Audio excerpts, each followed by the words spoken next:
नमस्कार, एग्रीमीटर में आप सभी का स्वागत है। मैं हूं विपुल सिंह। आज के एग्रीमीटर में हम बात करेंगे मसालों को लेकर के, और मसालों पर चर्चा करने के लिए हमारे साथ जुड़ रही हैं एसएमसी ग्लोबल सिक्योरिटीज़ की कमोडिटी रिसर्च हेड वंदना भारती जी। वंदना मैम, बहुत बहुत स्वागत है आपका आज की इस विशेष चर्चा में जुड़ने के लिए।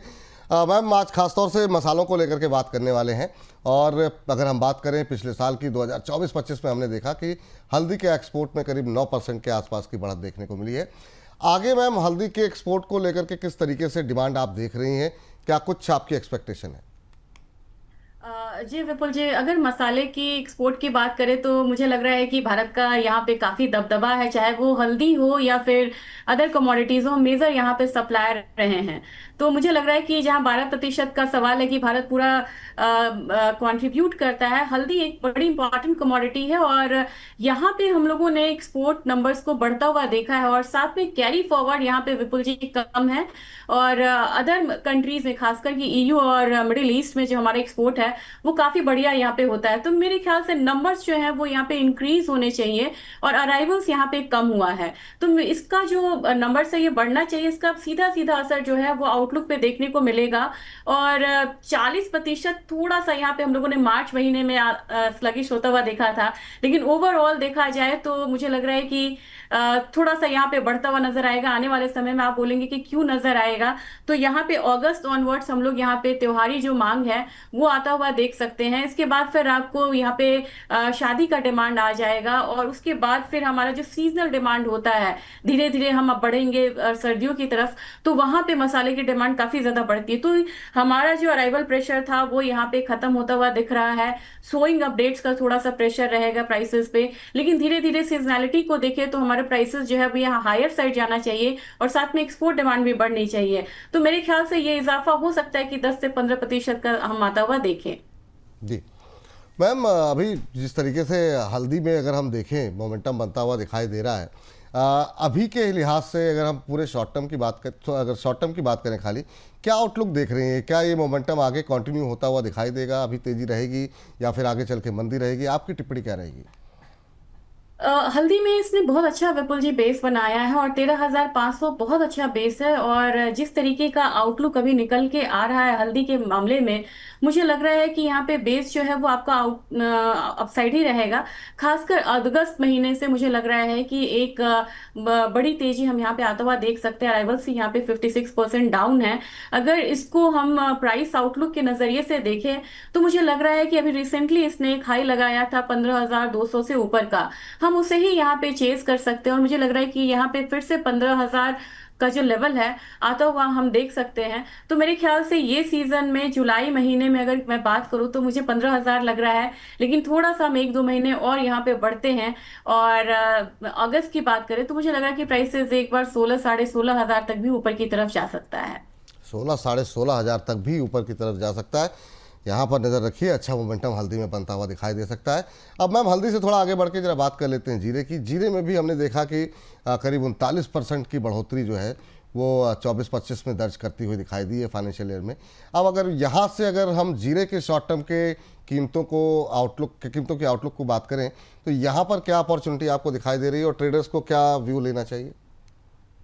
जी, जीरे में एक चीज है यहाँ पे विपुल जी की, थोड़ा हमारा प्रोडक्शन साइड है, क्योंकि ये काफी ज्यादा जो डिमांड सप्लाई है काफी ज्यादा इम्पैक्ट डालता है। ये तो हमारा 19% डाउन है, लेकिन अगर ओवरऑल देखा जाए कि एक्सपोर्ट का क्या यहाँ पे नंबर्स है, तो एक्सपोर्ट नंबर्स यहाँ पे धीरे धीरे इंप्रूव हो रहा है।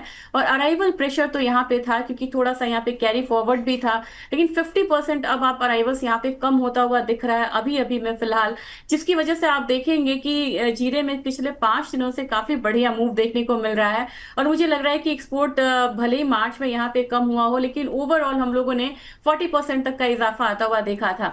तो मेरे ख्याल से ये जो काउंटर है, ये काउंटर चलने के लिए तैयार है।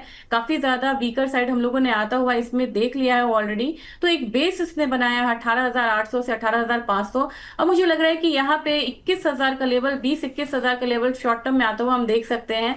लेकिन एक पैटर्न देखने के लिए मिला है विपुल जी, जैसे यहाँ पे 20-21,000, 21,000, 21,500 वाला लेवल आता है तो किसान अपने स्टॉक्स को रिलीज करते हैं, और वहीं से हम लोग फॉल आता हुआ देखना शुरू कर देते हैं। लेकिन इस बार मुझे लग रहा है कि उनके भी माल जो है वो निकले हैं, और अराइवल्स कम हुआ है। तो इस बार जब 21,000, 20-21,000 का लेवल आएगा तो वो मुझे स्टेबल होता हुआ नजर आ रहा है जीरे में। जी चलिए अब जरा हल्दी जीरे की बात, एक और महत्वपूर्ण मसाला वो होता है धनिया। धनिया की बात कर लेते हैं। यहाँ पर एक्सपोर्ट की बात करें तो यहाँ पर 44% की बड़ी गिरावट जो है देखने को मिली है। अब आगे चल करके ये इम्प्रूव होगी मैम एक्सपोर्ट में, या फिर और स्लो रह सकती है? क्या टिप्पणी रहेगी आपकी? इसमें विपुल जी मार्च का देखें तो मुझे 51% दिख रहा है ओवरऑल, और आपने बोला है कि 44% का डिक्लाइन है।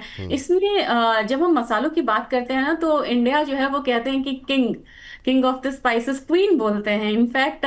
तो मुझे लग रहा है कि यहाँ पे धनिया में एक चीज और है। धनिया में जैसे जीरे में टर्की सीरिया में पाइपलाइन नहीं है, वहां पे बहुत ज्यादा हमारा वो कॉम्पिटिटर नहीं है, क्योंकि अराइवल्स कम थे उनके और प्रोडक्शन कम है।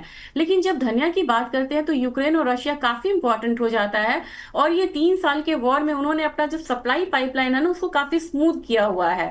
तो मेरे ख्याल से वहां का जो प्रेशर होता है वो हमारे इंडियन कोरिएंडर पे जरूर देखने को मिलता है। लेकिन अब इसमें भी मुझे लग रहा है कि बहुत ज्यादा डाउनसाइड की उम्मीद नहीं करनी चाहिए, क्योंकि हमारा खुद का प्रोडक्शन इस बार कम हुआ है, और जो पैनिक टाइम था मुझे लग रहा है कि वो यहाँ पे निकल गया है, और धीरे धीरे यहाँ पे एक्सपोर्ट डिमांड नहीं, लेकिन हमें मुझे लग रहा है कि लोकल जो अपना डिमांड है वो यहाँ पे बढ़ेगा, और प्राइसेस अपर साइड जो है वो देख सकता है। तो ये जो कंसोलिडेशन फेज हम लोगों ने आता हुआ बहुत स्ट्रांग देखा है धनिया में। करीब करीब आप देखेंगे 3 महीने से ये कमोडिटी 6800 से लेके 7200 जोन तक यहाँ पे ट्रेड हो रही है, और मुझे लग रहा है कि टेक्निकली एक ब्रेकआउट के लिए ये खड़ी है कमोडिटी। 7200 ऑनवर्ड्स में इसमें 7600 का लेवल्स आता हुआ देख रही हूँ। ये टाइम फ्रेम जो है ना विपुल जी, मुझे लग रहा है कि थोड़ा सा समय दीजिए, जुलाई अगस्त सितंबर में एक बार 7600 हम यहाँ पे धनिया में आता हुआ देख सकते हैं। तो ये कमोडिटी चलने के लिए तैयार है। इसमें इंडियन स्टोरी जो है वो ज्यादा यहाँ पे डोमिनेट करेगी, और जैसे जैसे सीजनैलिटी आएगा, फेस्टिव डिमांड आएगा, मैरिज डिमांड आएगा, फिर यहाँ पे विंटर डिमांड आएगा, तो ये एक बेस बनाती हुई जाएगी, और हम 7600 आने वाले समय में देख सकते हैं कोरिएंडर में। चलिए, तो ये बात यहाँ पर निकल करके आ रही है मैम। लेकिन एक बार फिर से जरा आउटलुक इसका जानना चाहेंगे। कोरिएंडर में आपने लेवल्स तो बता दिए, लेकिन क्या आने वाले समय में आप किस तरीके से आउटलुक को देख रही हैं? थोड़ा सा एक बार फिर से आप लेवल्स रिपीट कर दीजिए, क्योंकि इस बार आवक ज़्यादा होने और चूँकि एक्सपोर्ट में गिरावट हमने जैसा बताया काफ़ी ज़्यादा देखने को मिली है, एक जो प्रेशर बना हुआ है वो अभी आगे भी क्या कंटिन्यू रहेगा? एक इससे हम बिल्कुल दरकिनार नहीं कर सकते हैं विपुल जी, क्योंकि प्रेशर तो बना रह सकता है, लेकिन कहां तक प्राइसेस यहाँ पे नीचे की तरफ रिफ्लेक्ट होगा ये है 6950। 6950 एक कहते हैं ना डेंजर जोन है, उससे नीचे ये कमोडिटी नहीं जानी चाहिए। उससे नीचे गई तो यहाँ पे हम 6800 का लेवल्स आता हुआ देख सकते हैं। तो दो सपोर्ट मैंने यहाँ पे बता दिया। अब यहाँ पे किसी को एक्यूमुलेट करना है तो वो किस लेवल पे करे, तो बड़ी क्लैरिटी के साथ मैं बोलना चाह रही हूँ कि 7150 आता है तो वहां पे आप बाइंग कर सकते हैं, या लोअर लेवल से भी बाइंग कर सकते हैं 7100 के करीब। और जो आपका पहला जो टारगेट होना चाहिए वो 7200 का होना चाहिए, दूसरा 7250 का होना चाहिए। स्टॉप लॉस 6940 को मान के चलिए यहाँ पे, और इसके साथ आप यहाँ पे बाइंग कर सकते हैं। लेकिन जब आपको लगे कि नहीं अब 7220 के ऊपर यहाँ पे स्टेबल होती हुई कमोडिटी दिख रही है, तो अपने आप यहाँ पे आपको सेकंड टारगेट है स्टॉप लॉस को ट्रेल करिए, और सेकंड टारगेट यहाँ पे आप सीधा 7400 का लेके चल सकते हैं। ठीक, ये बात यहाँ पर निकल के आती हुई। तो ये बात तो रही मैम मसालों की, लेकिन अगर ओवरऑल अगर कोई ट्रेड लेनी हो एग्री कमोडिटीज़ को लेकर के, तो आपके पसंदीदा इस समय ट्रेडिंग कॉल्स क्या निकल के आ रही हैं? मेरी दोनों ही आज बाय कॉल है, और स्पाइसेस एक है यहाँ पे विपुल जी, टर्मरिक जुलाई कॉन्ट्रैक्ट 14,250 के करीब यहाँ पे बाइंग रिकमेंडेशन ही रहेगी। 14,500 का टारगेट होगा, स्टॉप लॉस लगाना होगा 14,150 का।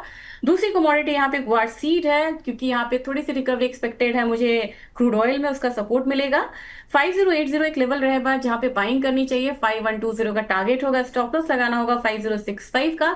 और मुझे लग रहा है कि धीरे धीरे ये कमोडिटी थोड़ा सा ऊपर का जो लेवल है वो देख सकता है ग्वार counter.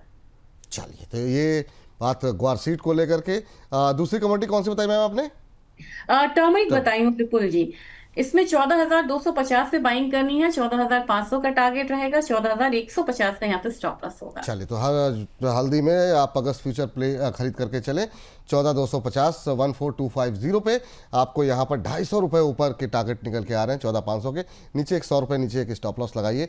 Risk to reward ratio काफ़ी अच्छा मैम ने रखा हुआ है यहाँ पर। तो उसका आप ध्यान रखें। इसके अलावा ग्वार सीड में खरीदारी की सलाह यहाँ पर दी गई है। दोनों ही खरीदारी की सलाह है आज जो है एसएमसी की तरफ से, मैम की तरफ से। तो यहाँ पर 5120 का टारगेट देखने को मिल सकता है। 5080 पे खरीदें और 5065 का स्टॉप लॉस रखना मत भूलें। मैम बहुत बहुत शुक्रिया, बहुत बहुत धन्यवाद आपका आज की इस चर्चा में जुड़ने के लिए और तमाम मसालों और ये कमोडिटी हमारी ट्रेडिंग कॉल्स बताने के लिए। कोई डिस्क्लोजर आपकी तरफ से? जी विपुल जी, कंपनी में क्लाइंट्स की पोजीशन हो सकती है, लेकिन अपनी मेरी कोई पर्सनल ट्रेडिंग नहीं होती। चलिए, बहुत बहुत शुक्रिया, बहुत बहुत धन्यवाद मैम आपका आज की इस अपडेट के लिए।